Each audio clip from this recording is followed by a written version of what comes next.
Many people think of disabilities as being sorrowful, bad, and would never wish it on anyone they knew. But in my case, my disability gave me opportunity to see the world and be part of the world in ways that most of the time I had not been able to do.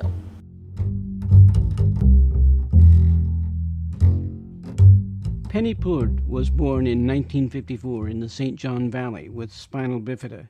She uses a motorized wheelchair and looks around her and sees opportunity everywhere. She embraces the era of the baby boomers, ticking off the cultural touchstones of the era: rock and roll, civil rights, anti-Vietnam War protest marches. But when Plourde was still in school, the disability rights movement was yet to gain a full head of steam. The Deaf President Now and ADAPT demonstrations were still some years away. Plourde remembers being nearly the only child with a disability in her hometown. Her parents understood the value of socialization, but local school administrators wanted to set up a plan for homeschooling.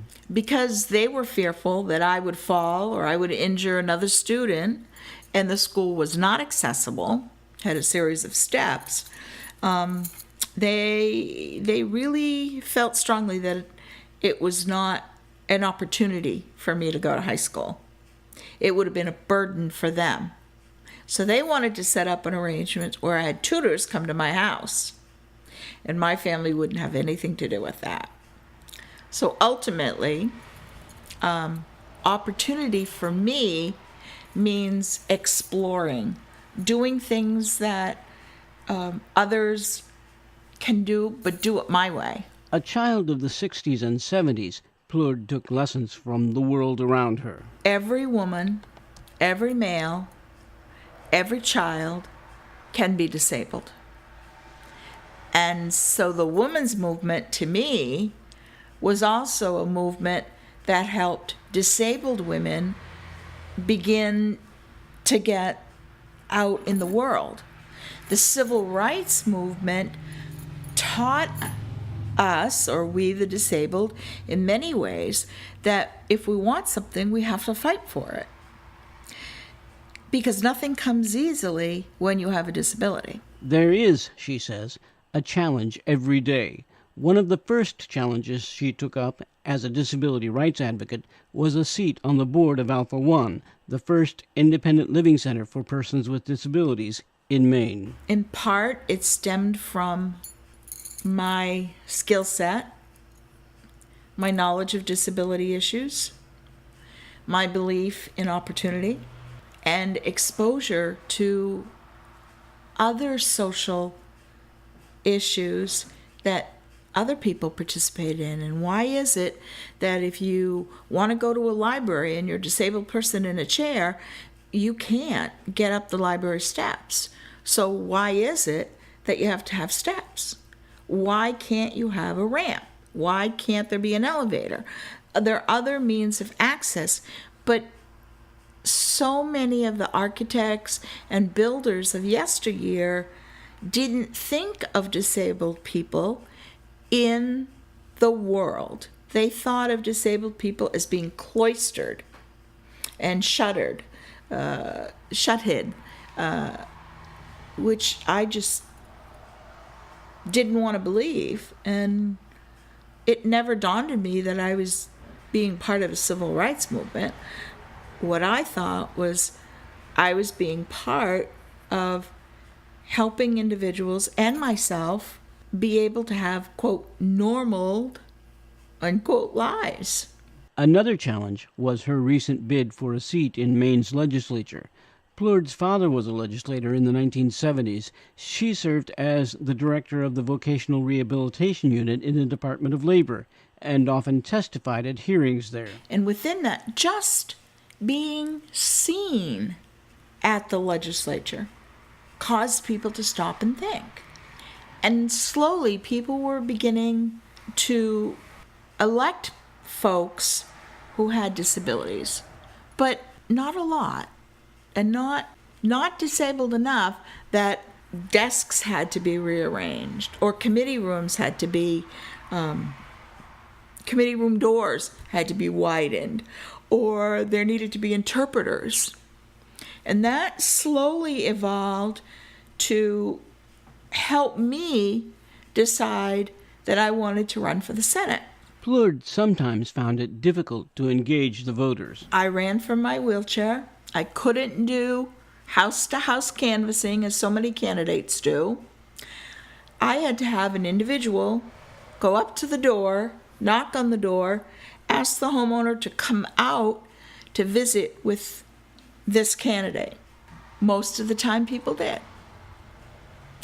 Sometimes people said, in not so polite ways and in other ways, that they weren't interested in talking to a disabled person about running for a state legislative seat, because how is that person going to do the job? Never once stopping to think that it wasn't about walking.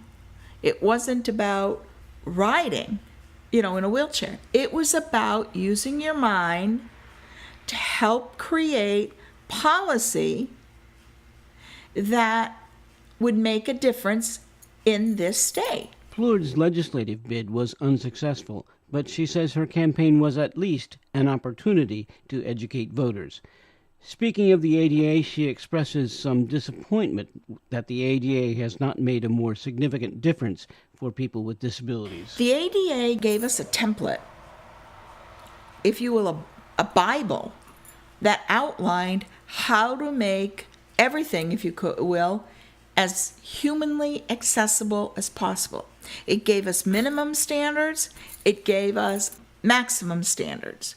It gave us information about how to make a vessel accessible, how to make a train accessible, how to make a lavatory accessible, how to make a work environment accessible.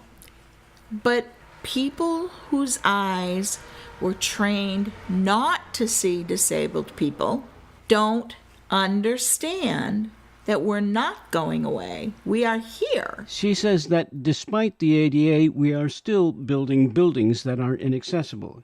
Even before the ADA, in the 1970s, some were demonstrating how accessibility can be achieved. When I moved to Augusta and I needed an apartment, there were no accessible apartments.